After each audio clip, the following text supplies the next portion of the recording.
अमित शाह जी, एक चित्र जो इस पूरी महामारी में भारत से उभर कर आया है वो है माइग्रेंट लेबर का, प्रवासी मजदूर का। जगह जगह पर देखा गया है कि प्रवासी मजदूर जो है वो अपने घर से निकल पड़े हैं, बड़े शहरों को छोड़कर अपने गांव की ओर जा रहे हैं, पैदल चल रहे हैं और उनको बड़ी संकटों की जो है समस्या से निपटना पड़ा है। क्या आपको लगता है कि सरकार ने जब ये लॉकडाउन अनाउंस किया था तो कुछ जल्दीबाजी कर दी? कुछ दिन अगर रुक जाते, थोड़ा माइग्रेंट लेबर की भी बात सोचते, उनको पहले गांव भेज देते और उसके बाद लॉकडाउन लगाते, तो क्या वो ज्यादा ठीक रहता? देखिए, ऐसा कहना उचित नहीं है। अगर पहले उनको भेजने की व्यवस्था करते तो स्टैम्पेड होने की पूरी संभावनाएं थी। गांवों में अभी स्वास्थ्य सेवाएं तैयार भी नहीं हुई थी, राज्य भी उनको लेने के लिए तैयार नहीं हुए थे। उस वक्त हमारी क्वारंटाइन करने की व्यवस्था भी ठीक नहीं थी और टेस्टिंग व्यवस्था भी अभी बन रही थी हमारे देश की, और ये सारा 2 महीने के अंदर हमने तैयार किया।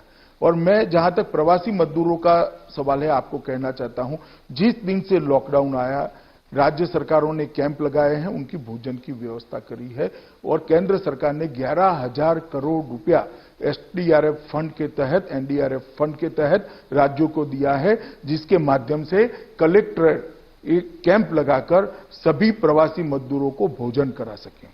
और 1 मई से हमने ट्रेनें भी शुरू कर दी। उसके पहले 20 अप्रैल से बस सेवा शुरू करी और बस सेवा के माध्यम से लगभग 41 लाख श्रमिक आसपास के राज्यों में भेजे। जैसे गुजरात से राजस्थान जाना है, महाराष्ट्र से गुजरात जाना है, आंध्र से तेलंगाना जाना है, तेलंगाना से केरल जाना है, कर्नाटक से केरल जाना है। इस प्रकार के नजदीक के राज्यों के अंदर जो श्रमिक प्रवासी मजदूर जाना चाहते थे, उनको बसों के माध्यम से लगभग 41 लाख लोगों को पहुंचाया गया और सारे के सारे श्रमिक, 41 लाख श्रमिक सरकारी खर्चे से पहुंचे हैं। 1 मई से श्रमिक ट्रेन चालू कर दी गई। लगभग 4,100 से ज्यादा श्रमिक ट्रेन अब तक चल चुकी है और 55 लाख 55 लाख श्रमिक मजदूर अपने गंतव्य स्थान पर पहुंचे हैं। मैं स्वीकार करता हूं कई लोगों को तकलीफ पड़ी है, उनके लिए हमारी भी संवेदना है, देश के प्रधानमंत्री की भी संवेदना है, सभी राज्य के मुख्यमंत्री भी द्रवित, परंतु ऐसा नहीं है कि व्यवस्था नहीं हुई है। कुछ लोग धैर्य खो बैठे और रोड पर चलना शुरू कर दिए। तब भी हम मूक दर्शक नहीं बने, हमने रोड पर बसें चलाई और बसों के माध्यम से लाइन पर के किसी रेलवे स्टेशन पर उनको पहुंचाया गया और रेलवे से उनके गांव तक पहुंचाने की व्यवस्था करी गई। फिर भी कई लोग रोड पर गए हैं।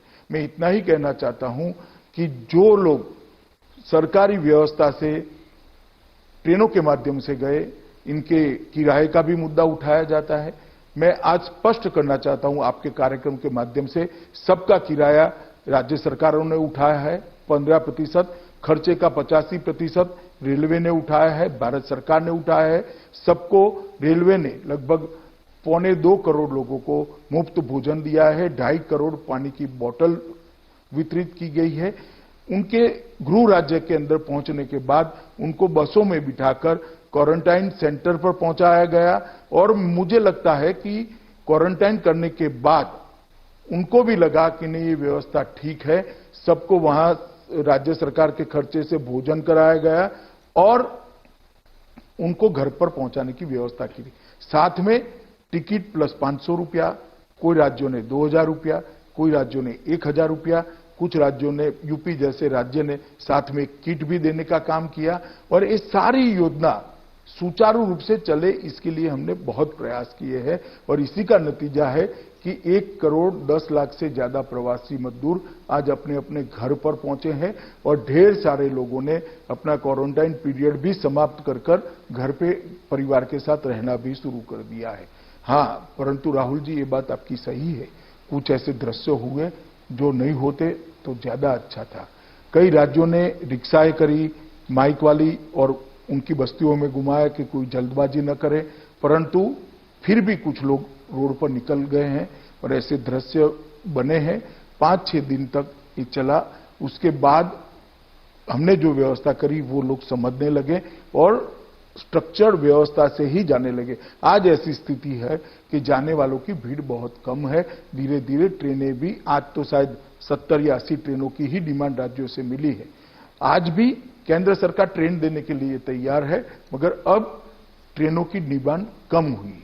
तो प्रवासी मजदूरों के लिए ढेर सारी चीजें हमने करी है, मगर कुछ लोग जिनको नुक्स ही निकालना है उनको तो क्या कह सकते हैं। राहुल, इतना ही कहना चाहता हूं। राहुल गांधी जी ने कुछ हो सकता है